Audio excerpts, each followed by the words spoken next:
welcome back to Lick the Spoon. As you can tell, my voice is back. Hooray. I'm sure my kids are enjoying that. So today we're gonna make some brownies. I went on a date with my husband and, well, it wasn't much of a date because his boss was there, but they were a little bit hurt. They were real in their feelings about the fact that I never send anything to them. So we're gonna make them some brownies today, and our recipe is actually coming from the American Woman's Cookbook. Now this was my grandmother's cookbook, well, my great-grandmother's cookbook from 1956. It's got a lot of memories in it. She's got some recipes written in there, and it means a lot to my heart. It has been used and abused and quick repairs done to it. But I tell you what, it's got some of the best recipes. They may not be good for your arteries, but they're real good for your soul.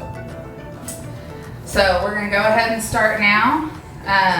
First of all, we've got a cup of flour, a half a teaspoon of baking powder, and we'll call that a dash of salt, because it says a dash, because that's what old cookbooks do. They say a dash. And that's the way I cook, so it works out.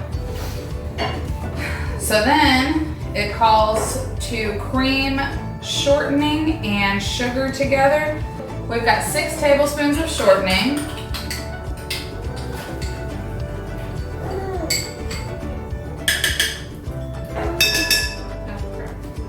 Now I was a little bit short on shortening. Funny, didn't even intend that one. So I've got 3 tablespoons of shortening and 3 tablespoons of lard. I happen to have a lot more lard than I did shortening. So then we're gonna throw in our sugar and we're gonna cream that together. So we've got our shortening / lard, and to that we're gonna add a cup of sugar. And we're gonna cream it. It says until fluffy.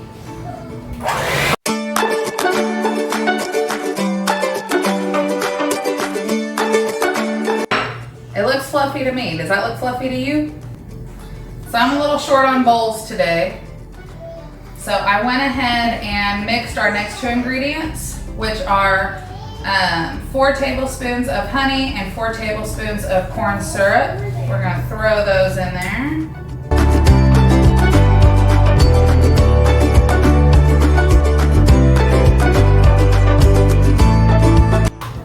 All right, now we're gonna add in 2 eggs.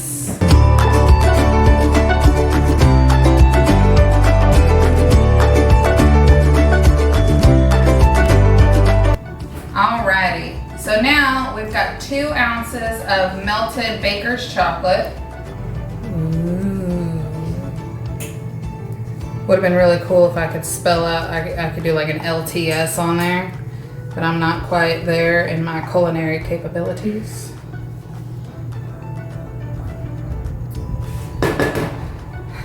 So we've got 2 ounces of our baker's chocolate that's melted, and a little more mixy.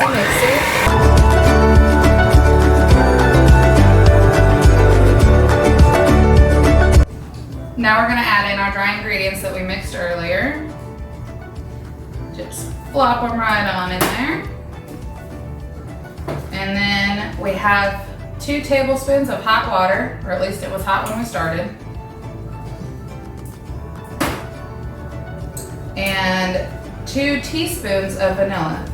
Now I'm gonna let y'all in on a secret. I'm actually doubling the recipe in here, and my mind went crazy, and we almost wound up with 4 teaspoons of vanilla. Now I probably would have eaten it anyway, but we're trying to do it right, not the way that Jessica does things. Well, it's kind of both, because I'm not throwing in the pecans. That's mostly for my husband. He's picky.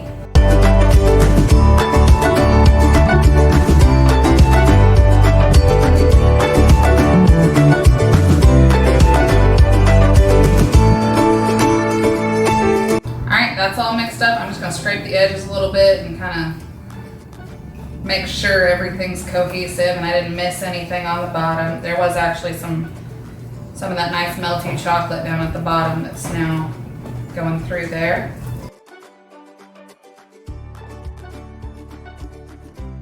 Looks about like this. And I thought I was gonna need 2 pans, but apparently I'm only gonna need 1 because back in the day, 36 brownies was a lot smaller than 36 brownies today. Welcome to America.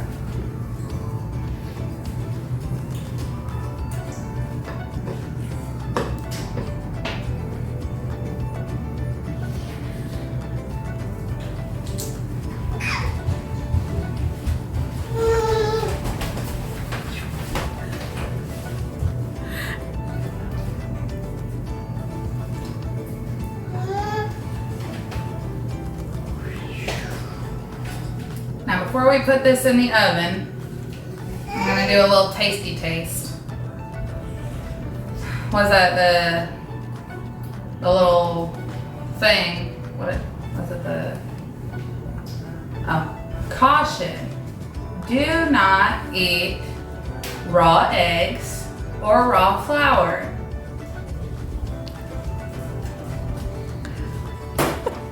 Oh, it tastes like brownies. Bet. Now we just spread that around our little pan here. That looks so delicious. All right, and I already preheated the oven to 350. And so we're gonna bake it for 20 minutes and then she's done. Now, as a side note, if you want to add in pecans, it calls for, let's see, for the double batch, it would be a cup of pecans. You can throw in some chocolate chips. You can throw in whatever you want. If you want to put in Cheetos, that's fine. Actually, I'd probably eat that. There's not a lot I wouldn't eat. But feel.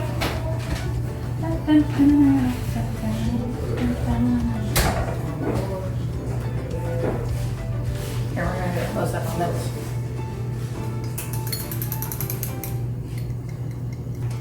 Now we wait. And we wait. And I'll probably do some cleanup while we wait. All right, our timer's gone off. It's been 20 minutes. Let's pull these babies out. They're still pretty jiggly. We're gonna try 5 more minutes. All right, we've waited. Well, we had to reset the timer because it was not done twice. So it's been about 30 minutes instead of 20. And we're gonna go ahead and pull these suckers out.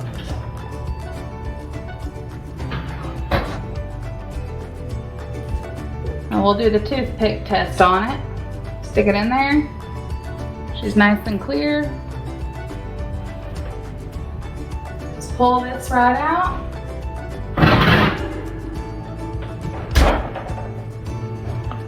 Now let's cut into this baby.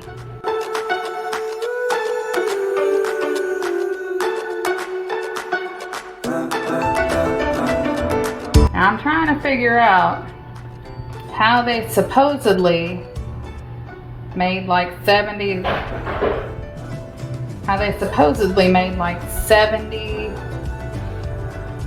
brownies out of this. And I mean, I know this was 70 years ago, but still, I mean, these are 1 or 2 bite brownies and there's nowhere close to 70 here.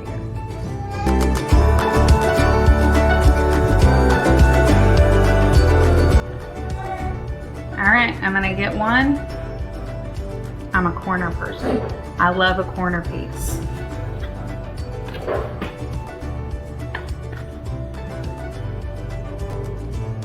Look at that.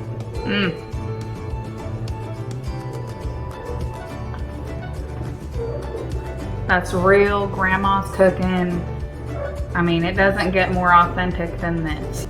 You're gonna get those ones at the store that are super fudgy, super whatever, but they're also super fake. This is the real deal.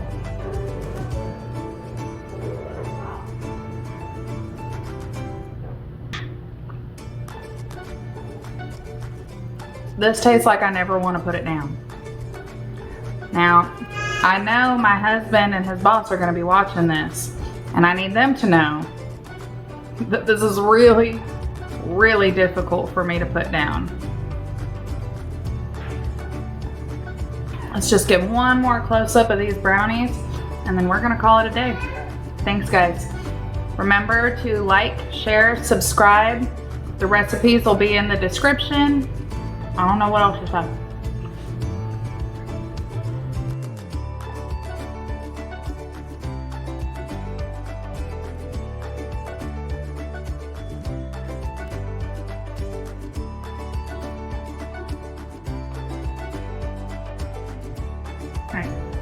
So real quick, the recipe said that it would make 36 brownies. Well, my pan, keeping in mind, I doubled the recipe in the book. My pan has 24 brownies on it. So if you're gonna make this recipe, by my specifications, how I made it, we're gonna say 24 brownies. Because I'm not gonna lie to you and say it's gonna make 70 something like this book lied to me. So you get 24 brownies. I mean, 2 dozen's a pretty good amount. And it took maybe 40, 45 minutes total to make. And that's mostly because I had to do like camera junk. So I'm gonna say probably 35, 40 minutes is what it'll take out of your day. And most of that you're just sitting around waiting for it to cook. So great, quick, easy recipe. You are absolutely gonna love it. If you like a real good old-fashioned brownie, this is what you're looking for. And again, feel free to add stuff to it. I mean, experiment with your food. You have to, well, you don't have to, but in order to learn to really cook, you gotta try new things. You gotta think outside the box. Literally. Don't use the box stuff. Or do. You know, whatever makes you happy. Love you guys.